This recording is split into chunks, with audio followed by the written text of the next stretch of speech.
ہے یہ جو پروجیکٹ عمران خان تھا اس کو ڈسمینٹل تو کر دیا گیا، اب اس کو مکمل طور پہ ختم کیا جائے گا. ہر چیز واپس ہو رہی ہے، مولویوں سے لے کے ادا کراؤں تک، اور جو ہے وہ سابق سرکاری افسران سے لے کے سابق ججز تک سارے واپس ہو رہے ہیں. اور جس شخص کے خلاف یہ پروجیکٹ عمران خان لانچ کیا گیا تھا، نواز شریف، وہ واپس آ رہا ہے. اچھا یہاں پہ بھی ایک بڑی دلچسپ بات ہے، خبریں پھیلائی جا رہی ہیں ہماری اینکرز پرسنز اور ولاگرز اور یہ سارے کہہ رہے ہیں اور نہیں جی کوئی نہیں آ رہا، سب ڈرامے بازی ہے، وہ نہیں آئے گا.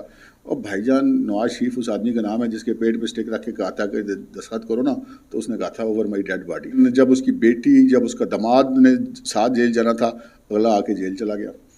ٹھیک ہے، جب وہ اس کو کڑی سے باندھ کر واپس مشرف نے بھیج دیا، اگلا پھر بھی اس کو پتا تھا کہ میرے ساتھ کیا ہوگا، وہ پھر بھی آ گیا. تو اب جب اتنا کچھ ہو چکا ہے، اب سارا میدان کھلا ہے اس کے لیے، اب وہ نہیں آئے گا. تو ایسا امکان نہیں ہے. نواز شریف جو ہے ہماری اطلاع کے مطابق آ رہے ہیں، اپنے ٹائم پہ آ رہے ہیں، اور یہ پراپیگنڈا جو پھیلایا جا رہا ہے جی وہ نہیں آ رہے، یہ صرف ایک کنفیوژن